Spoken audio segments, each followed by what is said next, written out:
think that's a really interesting looking group. Like Switzerland beat Spain the other day 1-0, right? Like they're capable of like beating decent teams. They've got good players, obviously just not quite clicking over the Nations League campaign. But yeah, Group A, exciting group. Let's go to Group B. Maybe a less exciting group. Group B, a little bit less exciting. There are no new teams that joined this week. The 4 teams are Belgium, Denmark, Finland, and Russia, featuring Belgium, who have quite a good striker named Romelu Lukaku, and he's sitting second in the Nations League top goal scoring list. You got there in the end. You got there. Woo! Yeah, top. I've been teaching a lot of classes now. Yeah, but I got there eventually. He scored already 5 goals for Belgium, and he looks on fire, honestly. And I think that the only challenger in this group could be Denmark. What do you think, Rory? Now, I think people underestimated Russia before the World Cup, and I know they were at home. And like a home tournament, you're going to get a bit further. Ask South Korea, right? You're going to get a bit further than you probably should. But I feel like people still overlook Russia a bit too easily. I think they've still got some very good players. They're always well organised, physical. They can put in a shift. I think you're obviously looking at Belgium to top that group. I think it's going to be between Russia and Denmark if Russia turn up. I think it's not going to be easy for Denmark. Let's put it that way. Yeah, also I saw a beautiful picture of Lukaku speaking with Eriksen, all smiles and giggles during their game that they played the other day. And then I don't know what channel Lukaku was speaking to, but he was saying, and oh my God, I love this guy so much. He was saying that he will take it as a personal mission to make Eriksen feel fully integrated at Inter and help him with the language that apparently has been a big challenge to overcome for our good old friend Christian, who, oh my God, Inter I'm reading things that are really scaring me. I think that if we do give away Eriksen, that will be a failure from the management, from the presidency all the way down to the last man in the kit room. I don't want him to leave. I was hearing of a possible swap with Paredes from PSG. It gets better. No, it doesn't. We're giving you Xhaka and we're taking Eriksen off you. Moving to Group C, we have Austria, the Netherlands, North Macedonia, and Ukraine. Woo! Okay, so exciting. North Macedonia, I'm sorry, this is incredible that they are in this tournament already. I think they were only founded as a country like 2-3 years ago. It was a really young country. They've done really well to come up and qualify in this straight away. Like, fair play. Now, obviously, this is quite a difficult group for the North Macedonians. I think the favourites to go through have to be Holland and Ukraine. Ukraine are getting really good. They've got some really good young players coming through again. Zinchenko at Man City. Like, Yarmolenko isn't young, but he's a very experienced player. Like, they've got a good squad. And Austria seem to be, their league is slowly growing in stature, and maybe their national team is doing the same. Mm-hmm. Yeah, absolutely. And I think that the Greeks must be very, very salty that they're not in case you don't know, there is a lot of bitterness between Greece and Macedonia about the name that Macedonia have adopted as a country, because Macedonia is also a region of Greece. But they would be like, hey, guess who made it to the Euros and who didn't? Well, we did and you didn't. And also, one other thing about this group, love to see Shevchenko as a football manager. Yeah, good shout. And also, if Holland still have De Boer in charge as manager, then any of those teams have a shout to qualify. So he won his first game with Netherlands yesterday. So yeah, I don't know if he'll be in charge at that point, but let's see. I just think that the Netherlands are a brilliant team on paper. They just really need some strategy behind their lineup. I don't think they're that great. I think they've got beyond the big names, Van Dijk, Depay, Van de Beek, like the rest of their squad just seems a bit underwhelming. I don't know. Whenever I watch them, there's a lot of players where I'm like, who's that guy? Who's it? Oh, right. Okay. I know. It just seems like they've not got that. Yeah, it just seems to be a lot. I think it's underwhelming. I think they're underwhelming. And then we've got Group D with Croatia, Czech Republic, and England and Scotland. What about this? What about England versus Scotland? Oh, this is going to be so good. As long as they let fans in the stadium, they have to let fans in. England versus Scotland at Wembley. In the second you hear that, as an English person and probably as a Scottish person, you think of Paul Gascoigne's incredible flick and volley in Euro 96. You think of the missed penalty. Like, there will be so much banter in quote marks going around this game before and afterwards. I think this is exactly the game we need at the Euros, England versus Scotland. I'm so excited for it. It'll be great. By the way, side note, I've always loved the European Championship because if you think that the World Cup is a simple, quick format, the European Championship is there are less teams, of course, and it's even quicker. So every game, if in the World Cup, every game matters, here it's even more. So if you lose or tie your first game, the second game is going to be super, super intense because you're going to be desperate for points. So yeah, I'm very excited.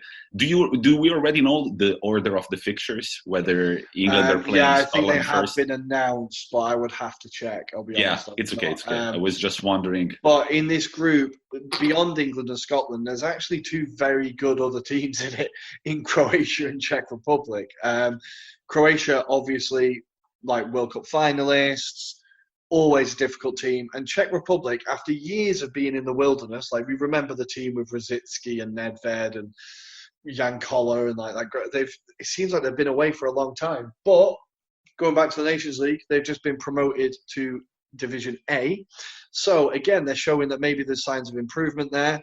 West Ham connection with Souček and Kufral, who we were talking about, Kufral, who we were talking about last week.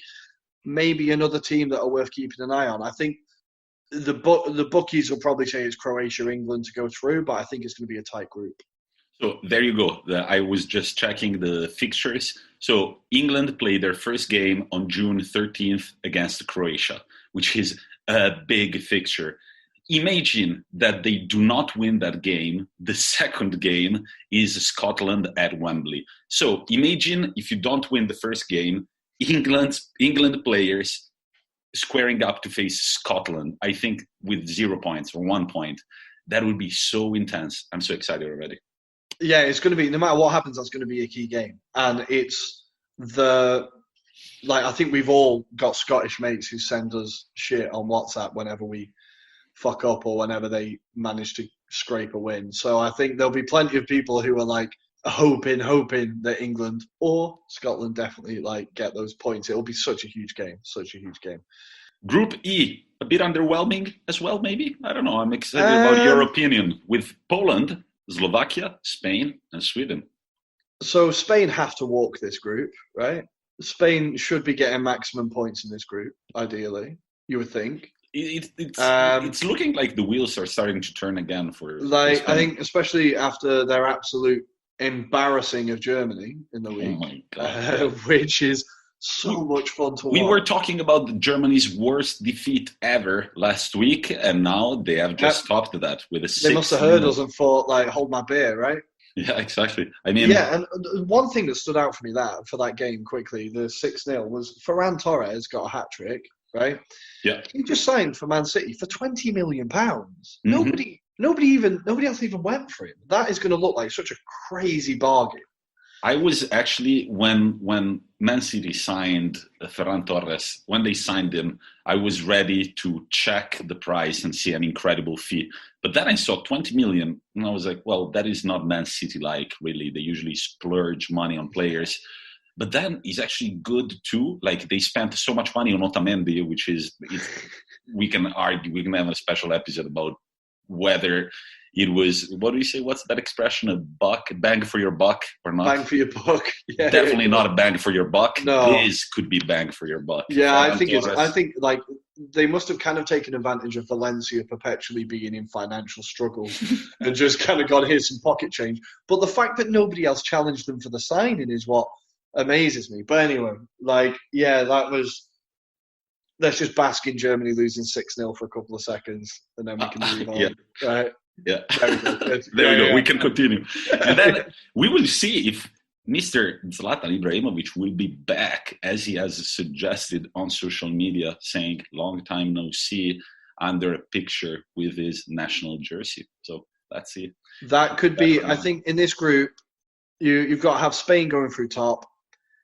Poland are always so hard to predict. In the last Euros, they were so disappointing. In the World Cup, they were horrifically disappointing. So I think it's so hard to call. Maybe if Sweden, if Zlatan and Kulusevski, a bit more experience under his belt, maybe he can drag them through. But Spain have to be walking through that group. Sorry, Slovakia, we've not even given you a shout. Poland have been very underwhelming in the Nations League. They were in Italy's group. They have some individual talent, but they don't feel like a unit, really. So I think it would be cool if Poland were able to qualify, but it really depends. To me, it really depends whether Ibrahimovic will be back or not, even though the Swedish coach has sort of shut the door for him.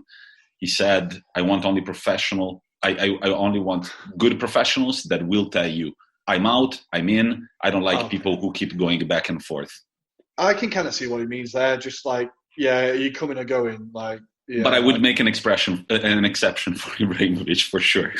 Quite possibly. He will get you at least 5 goals in 3 games. So people not named Ibrahimovic should be clear, should take a clear stand on what they want to do or not. Ibrahimovic can do whatever he wants. But so we're already at the last group, Group F. No. I want to introduce this group. So Hungary finally qualified for the European Championship. Woo, incredible scenes in Hungary. They're so happy and everything just to become part of the death group, Group F, featuring the likes of France, Germany, and Portugal. Thank you, Hungary. It was great to see you. See you in 4 years, right? Can you imagine? Now, obviously, I think there'll be a part of the Hungarian fans that are like, well, if we're going to make it to a tournament, we might as well play 3 of the big boys, right? You don't want to get there and then play, I'm sorry, I'm just digging up, but you don't want to play Slovakia, right? Sorry, I hope there's no Slovakians listening. But you want to play the big boys, but at the same time, you don't want to get embarrassed 3 games in a row, right? Sorry, I think, but Hungary are one of those teams, there's a lot of countries that I have a bit of a soft spot for. I've spent a bit of time in Budapest. I love Hungary. I always keep an eye out for them. And it seems, again, like maybe there's a bit of a rise coming there. They've got some good young players coming through again, like Szoboszlai, who is great fun, his name to say, from RB Salzburg.